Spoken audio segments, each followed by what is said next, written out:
Before we get into today's edition of Just the Truth, let me tell you about the latest special from Mike Lindell at MyPillow. The standard MyPillow, normally $49.98 for a limited time only, just $14.88 with promo code Joey. Go to MyPillow.com, click on the radio listener specials, and see all the specials. There's a limited quantity of just 10 at this special price. That's $14.88 with promo code Joey. Thanks for joining me in the PhD Weight Loss Studio. To lose weight for the last time, visit myphdweightloss.com. Hope you had a fabulous Thanksgiving with your family and friends and whatever your traditions are yesterday. Thank you for joining me on this Friday after Thanksgiving for this best of Just the Truth. Have a great weekend, and we'll be back with you on Monday. I told you we'd be back. And ye shall know the truth, and the truth shall make you free. It's Joey Hudson. I wanted to name it the Joey Hudson Bill, but, they don't allow you to put names on bills. But I wanted to call it the Joey Hudson Bill because I know that one's been near and dear to you for a number of years. That's how it's done. Let your voice be heard. And the truth shall set you free. Here's Joey Hudson. This has to be one of the funniest things I have read since the election. I mean, we know that the liberals are just standing on their head because and whining and crying and talking about how depressed they are and they can't go out and all this stuff. I mean, some of the stories I've heard, some of the stories you have emailed me and text me are just crazy about family members and friends who are liberals and who are literally crying and can't go back to work, which I think is just absurd. But the funniest thing I've heard so far is from the federal employees who claim that they lived through the Trump administration the first time, but saying that they're experiencing PTSD over the idea that Donald Trump is moving back into the White House. They're already experiencing PTSD. Is that not the most absurd thing you have ever heard? During an appearance on CNN's News Central, national correspondent Renee Marsh said that federal employees are scared and anxious about the possibility Trump will conduct mass firings early into his second term. She said, "We are a dystopian hellscape." That is from a federal employee via text message last night, and that is the mindset of many of the 2 million federal workers anticipating Donald Trump's return to office. Trump, of course, on the campaign trail, said that he would reinstate Schedule F, which is a 2020 executive order that would make tens of thousands of federal workers at-will employees and thus easier to remove. Former Trump appointee Ronald Sanders told CNN that the order could be problematic if it is used to enforce and maintain loyalty to the administration.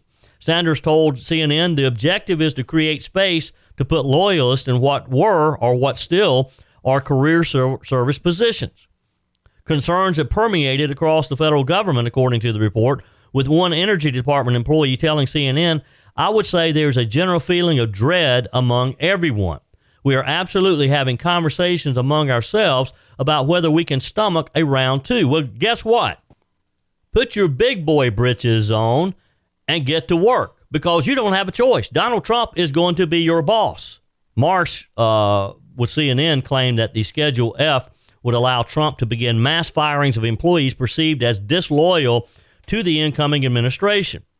She continued, "As you know, Trump has obsessed about the idea of federal workers being agents of the deep state working against him and his agenda. Some of the employees who lived through the first Trump administration say they're experiencing PTSD. Look, it's very simple. Government employees serve at the pleasure of the president. Now, I know we have all these civil service positions. That's part of the problem with the federal government. We have too many people who are hired by an administration. I don't care if it's a Republican or a Democrat. They're hired by an administration and they become protected. I would say to federal employees, if you're doing a good job and if what you're doing is relevant and is needed, you don't have anything to worry about. The people who are suffering from PTSD already, and Trump is not even sworn in yet, they're the ones who know their jobs are worthless. They're the ones who know their jobs, really, they shouldn't be accepting that check from the federal government. They know it's a waste, but they want to keep their nice little agreements and their nice little plush offices in place. President Biden's administration implemented a new rule in April to make it more difficult to fire federal workers. Of course he did. Biden deemed the rule to be a step towards combating corruption and partisan interference to ensure civil servants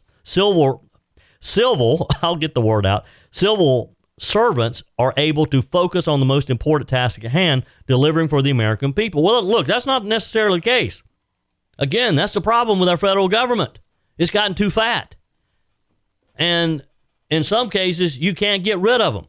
Well, we need to. There shouldn't be a single job that is protected. The Office of Personnel Management, the government's Human Resources Department, implemented new regulations barring career civil servants from being reclassified as political appointees or as other at-will workers who are more easily dismissed from their jobs. Again, if you're doing your job, you don't have anything to worry about. And new administrations should be allowed to come in and put their own people in place. That's the whole idea. Donald Trump won, so he gets to have his people in there. And the idea that he's concerned about a deep state, that's a valid concern. Because too often, a new administration cannot accomplish the things that the American people put them in place to do because you got some bureaucrat who's fighting it every step of the way. So yes, the Trump administration, if they want to fire people, they should be able to fire people. If they have people that would do the job better, that they would accomplish the mandate that the American people gave them, then so be it. You're fired, which Donald Trump is very good at saying. Did you see the story about Mark Cuban? This is another funny one. He was very vocal in his support of Vice President Kamala Harris during her campaign. He faced some backlash in the last few days on social media because users say that he has been deleting posts about his endorsement. He's ashamed of his decision, and he should be. He should be ashamed of the decision of supporting Kamala Harris. I mean, what person in their right mind would do so? And particularly somebody who supposedly is as smart as this guy is. Cuban addressed the issue directly, stating, "I've always gone back and deleted tweets." He said, "For years, same with 2020 and 2016. He mentioned that the now closed app that he helped develop for deleting social media posts, implying this was part of his regular practice rather than a reaction to the election outcome. You buying that? You believe it? In the final days leading up to the election, Cuban made headlines with his sharp critiques of President Donald Trump. You remember his visit with The View when he argued that Trump was never seen around strong, intelligent women? It went viral. And some of those strong, intelligent women turned out in big numbers for Donald Trump. He later acknowledged that it was a mistake, especially after President Biden's controversial remarks about Trump supporters being garbage. Cuban's willingness to admit he overstepped reflects the intense polarization surrounding the campaign, wrote CNN. Despite his criticism, Cuban swiftly congratulated President-elect Donald Trump after results were finalized, saying that he posted on X, "Congrats at the real Donald Trump. You won fair and square," followed by a shout out to Elon Musk, congratulating him as well, adding Godspeed, and offered to help any way that he can. Your comments are welcome on the Firmin Ford text line, 864-477-JOEY. That's 864-477-5639. Emails always welcome, joey@joeyhudson.com. This year, I really thought I was going to have to boycott the holidays. I was going to lock myself away and not come out until 2025. But after finding PhD Weight Loss, you can bet I'll be at every holiday party I'm invited to. That's because PhD Weight Loss helped me take control with great confidence, support, and my new healthy body. The best part, PhD Weight Loss did it all without harmful drugs that keep you dependent on them to maintain your weight loss. It's a natural, medication-free approach to weight loss crafted to naturally diminish food-related thoughts, hunger, and cravings, making your weight loss journey more sustainable and enjoyable. Take it from me, I lost 33 pounds. The PhD Weight Loss Program teaches you not just what to eat and when, but also how to think differently about food and finally let go of those cravings and get rid of the hunger naturally. Don't lock yourself away this holiday season. Call PhD Weight Loss today at 864-644-1900. That's 864-644-1900, or go to myPhD myphdweightloss.com.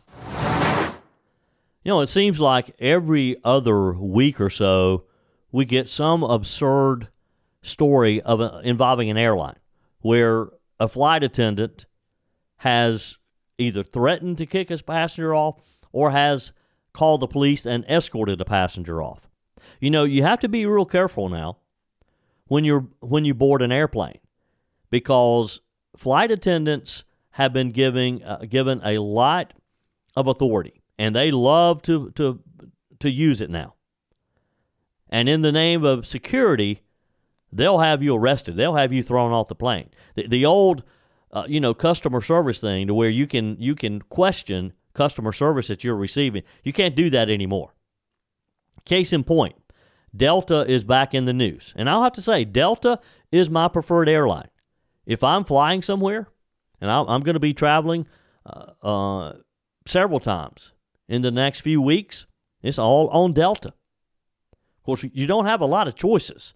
I mean, you have what? Delta, American, Southwest, United, and in our case, going out of the upstate of South Carolina, Delta is just typically the best choice for me. But in this recent incident, a Delta flight attendant sparked some outrage and some discussion about freedom of expression, military service, and the Delta corporate policies. Here's the story. A Marine Corps veteran, Catherine Banks, was removed from her flight for wearing a shirt aimed at raising awareness about veteran suicides. It happened on October 16th. She's a 22-year-old Marine Corps veteran. Ms. Banks boarded a Delta flight from San Francisco to visit her family. She was wearing a shirt that read, "Do not give in to the war within in veteran suicide." Let me read it to you again. Do not give in to the war within in veteran suicide. She was approached by a flight attendant who said that her message was threatening. Now, this is a message for military veterans. Suicide is very high among our veterans, sadly. She said that she was confused and taken aback that she was escorted off the plane. When she questioned the flight attendant about the removal, she learned that it was her shirt that had triggered the action. Despite explaining her military background, the flight attendant remained unsympathetic, she said. In a shocking turn, the flight attendant told Ms. Banks she could only return to her seat if she removed her shirt. She said she felt humiliated, pressured, but she complied by changing into a sweatshirt, a move that reflected the conflict between her right to express a critical issue and the airline's policies. Banks' shirt was part of the Till Valhalla Project's 22-a-day collection, highlighting the tragic statistics that around 22 veterans die by suicide every single day. 22 veterans commit suicide every day. With military suicides reaching these alarming rates, her message was one of advocacy and support for her fellow veterans, not a threat. Now let me read to you, now that you know the context, let me read to you again.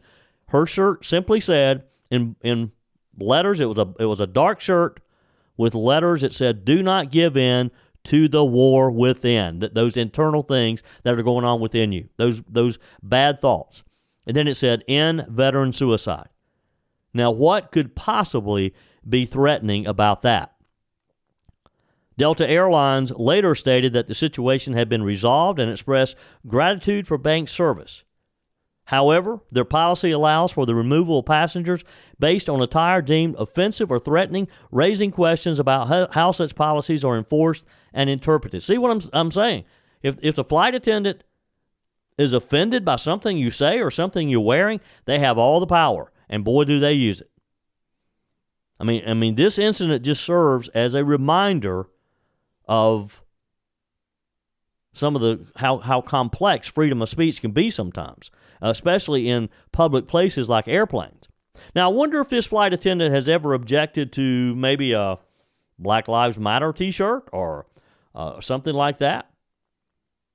This whole story, I couldn't believe it when I'm reading it. I hope Delta And there's just a little hint in the story that Delta had apologized to her. She hasn't said one way or the other. They owe her a big apology and all veterans an apology. And I hope that this flight attendant has been put back through some training. This is wrong. Another story that's a bit unsettling as well, out of Kentucky, that raises some questions about organ donation processes and medical ethics. Have you heard about this? In October 2021, Anthony Hoover was admitted to Baptist Health Hospital in Richmond, Kentucky following a drug overdose. Doctors assessed him, believed that he lacked any brain activity or reflexes, and recommended that life support be removed.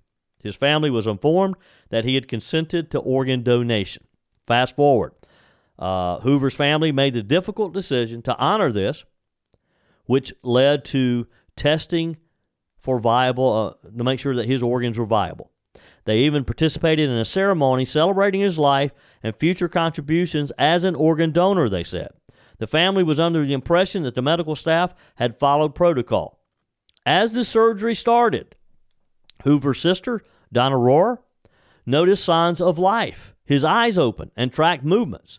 Initially told it was reflexive behavior, Rohrer later received shocking news. About an hour into the surgery, doctors confirmed that Hoover had awakened.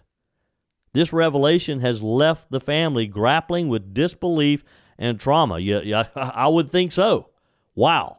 They were about to harvest his organs, and he's not really dead? Following the incident, the Kentucky Organ Donor Affiliates, known as CODA, and Baptist Health both asserted that proper protocols were in fact followed, denying any pressure to harvest organs from living patients. There is this argument that sometimes medical staff can get a little too hasty in getting in harvesting the organs. Evidently, this may have been a case of that. The media attention on Hoover's case has sparked debates about organ donation. Currently, there's about 100,000 people on a waiting list waiting for an organ. And if you're one of those people waiting, I get it. You need that organ for you to continue to live a healthy and productive life. But boy, wow. This is scary, in fact. Your comments are welcome on the Firmin Ford text line, 864-477-JOEY. That's 864-477-5639. Emails always welcome, joey@joeyhudson.com. Speaking of the Firmin Ford text line, it's never been more important to support locally run businesses owned by people who actually live here in the upstate. Let me take a minute to talk with you about our friends at Firmin Ford. If you're looking for a new vehicle, maybe a great pre-owned vehicle, one you can trust, or maybe you're looking to order that special vehicle. Either way, if you want a new one, a brand new one, or a pre-owned that you can trust, the folks at Firmin Ford, they're there to help you. Their name is on the sign because their name is on the line, because every single transaction is important to them. Jim Firmin, Matthew Firmin. They do business the right way. When you stop by, when you give them a call, or maybe when you just send them a quick email, you're always going to have access to a member of the Firmin Ford family. And by the way, they also offer great service, and you're not going to have to wait weeks and weeks to get it done. And you do not have had to purchase your vehicle at Firmin Ford. Doesn't even have to be a Ford. They service all makes and models. Visit my friends at Firmin Ford online at firminford.com, firminford.com. One of the most, or I should say, two of the most exciting appointments for me yesterday is that of tech billionaire Elon Musk and former presidential candidate Vivek Ramaswamy. They're going to head this newly created Department of Government Efficiency. It's going to be known as DOGE, D-O-G-E. We'll see the overhauling of the U.S. government. Their aim is to eliminate bureaucracy, slash regulations, cut wasteful spending, and just restructure federal agencies in general, with hopes of eliminating some of them. I would suspect that the Department of Education has a bullseye on it right now. President Trump described the initiative as potentially the Manhattan Project of our time, and emphasized that it would bring about large-scale structural reform to create a more entrepreneurial approach to government. And boy, he's got two good men to do that. The department's mission is to reduce inefficiency and the waste that we know is within our government in that $6.5 trillion budget, ultimately making the federal government more accountable to you and me, to the taxpayer, the people who are writing the checks to pay the bills. Trump said that the department's work could culminate by July 4th, 2026, aligning with the 250th anniversary of the Declaration of Independence, delivering a government that is smaller, more efficient, and less bureaucratic. And I hope there's no agency off the table for this. This is what we need. We need two men like this to look at our government and pretend they're running it like they run their businesses. And there's no sacred cows. Ramaswamy, a big-time Trump supporter, after he suspended his campaign, he got behind Trump. He expressed his excitement in a post on social media, writing, "We will not go gently, Elon Musk." Musk, in turn, responded with a playful jab, saying his focus was fighting bureaucracy, not democracy. Both say that they played crucial roles in Trump's campaign, with Musk actively supporting Trump in the key battleground states in the final weeks of the campaign. Now, this comes none too soon, as we learn that the Health and Human Services Department employs 294 people whose jobs focus on diversity, and the department maintains 7 minority health offices spread across its agencies, according to a report that suggests unwinding it may be tough. But I bet that it won't be too tough for Elon Musk and Vivek Ramaswamy. The majority of the staffers, according to the Washington Times, 182 workers, are paid 6-figure salaries. The top diversity job earner, who works at the Food and Drug Administration, is paid $221,000, according to Open the Books in a report they released yesterday. This watchdog group said that spending on the diversity, equity, inclusion agenda permeated the department, appearing 829 times in its 2025 budget and totaling hundreds of millions of dollars in direct spending. And the Democrats wonder why they lost so badly last week, because the American people are sick of this type of crap. Spending this kind of money on diversity, on equity, and inclusion. Hiring people, paying them $200,000 to be a diversity officer. That's what's wrong with our government. And people are sick and tired of it. And I believe we're going to see the Trump administration finally do something about it. Among the costs that appeared in their budget, listen to this now. Vaccine programs explicitly aimed at gay black men. Money earmarked for opioid programs that vowed to tackle systemic racism. A $5 million proposal to diversify the doula workforce, and $5,000 to pay for an appearance by Ibram X. Kendi, a leading anti-racism voice. A doula, if you don't know, is a person who provides support for people undergoing significant health-related experiences such as childbirth. Can you believe this? That this kind of stuff goes on in our federal government? And the Biden-Harris administration thinks it's normal, thinks it's a great thing. DEI backers say that the approach to government advances important missions by focusing money and attention on specific communities that need help. So we give them a job. Doesn't mention whether or not they're qualified to do the job. Doesn't mention if they can contribute to the mission of our government. It's just because they fall into one of these groups, they're paid. Open the Book said that every dollar spent on equity in HHS's bureaucracy is money that doesn't go to health. That's a good point, isn't it? Spending millions of dollars on diversity agents rather than benefiting people directly. It also ends up justifying other bad policies, John Hart said, head of the Open Books. He said, DEI at HHS is concierge Marxism. Academia is delivering a boutique and racially charged permission structure that helps bureaucrats feel morally innocent about imposing top-down command and control policies that can disproportionately harm low-income Americans. HHS is one of the largest federal departments in terms of budget, has more than 80,000 employees across more than a dozen divisions. Open the Book says that HHS's focus on DEI sprang from President Biden's demand for a whole-of-government approach to advance the issue. I mean, this has all happened during Joe Biden. These are new positions created by the Biden-Harris administration. And this is why it is so important that we won this election 2 weeks ago, because Kamala Harris would have just continued this, plus expanded it.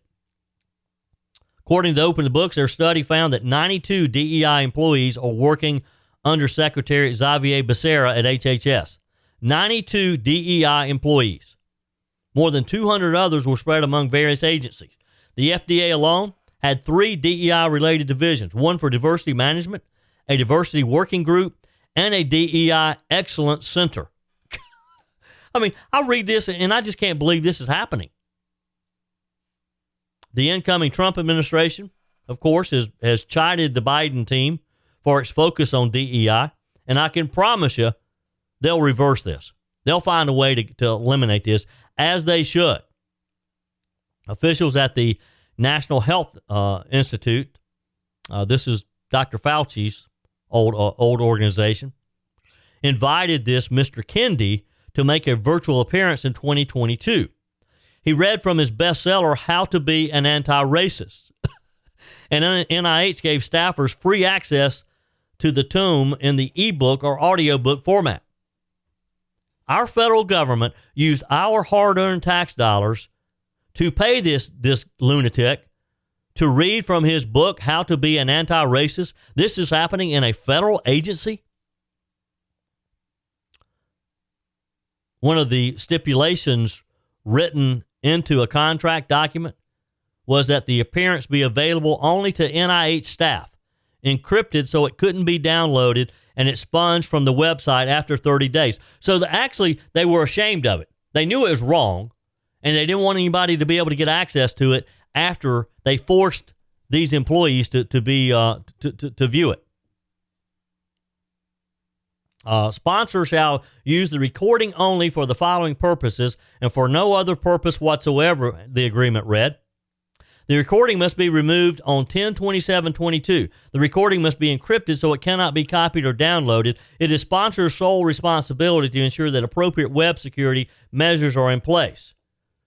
The contract documents also made clear that employees would be offered a link to buy Mr. Kendi's books. So basically, we paid him to promote his book, and I'm sure we bought many copies of it. One email obtained by Open the Books through its open records request was from an employee complaining that the video was no longer available. The staffer wrote, "This is very disappointing." In response to the open records request, NIH seemed to justify the odd arrangement with Mr. Kendi and the expungement of the video as privileged commercial or financial information. No, I'll tell you what it was. It was a bunch of lunatics in a federal agency spending somebody else's money to promote their causes. Open the Book said a large part of the DEI spending is attributable to the minority health offices. The 42-member minority health office at the Centers for Disease Control and Prevention began in 2021 to push medical researchers to incorporate inclusion, accessibility, and belonging into their work. The CDC also has promoted vaccine equity with pushes to inoculate black Americans, particularly the monkeypox vaccine for black men who have sex with men. Open the Book said that the details of that program have been scrubbed from the CDC website. Again, they're ashamed of it. They know it's wrong, and so now they don't want you and me to be able to see it now that it's been called attention to.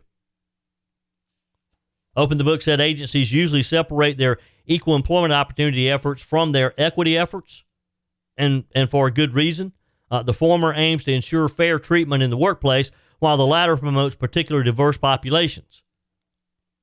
For most of HHS, the two roles are tied in the same office, according to the analyst. Again, I just, when I read this kind of stuff, we knew it was happening.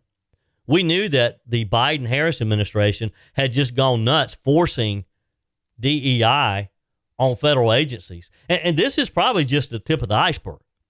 This is just one particular agency that this Open the Books has had the time to dig into.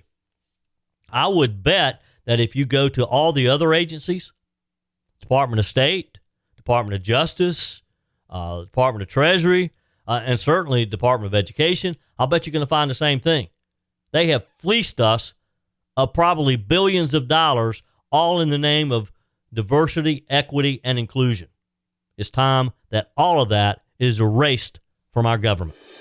That's it for today's edition of Just the Truth. Thanks for joining me in the PhD Weight Loss Studios. To lose weight for the last time, visit myphdweightloss.com. If you haven't joined my mailing list yet, visit my website, joeyhudson.com. Click on the Connect with Joey button so that you can receive our emails and the most up-to-date news. Also, join me on my YouTube channel. Be sure and like, comment, and subscribe. Just search for Joey Hudson. As always, thanks for spending a few minutes of your day with me. Do me a favor and forward this episode to a few friends. Just click on the share button and send to your contacts. We need to build an army of conservatives to win our country back, and we can do that by continuing to share the truth with our friends and family. Keep those comments coming via the Firmin Ford text line 864-477-JOEY. Email to joey@joeyhudson.com, and I love your messages on the MyPillow message line. Again, that's 864-477-JOEY, 864-477-5639. Be sure and take advantage of the MyPillow special, just $14.88 on the standard MyPillows when you use promo code Joey. Order online at mypillow.com or call 800-893-4053. We're back again tomorrow and hope you'll plan to join us. Until then, remember, God's got this.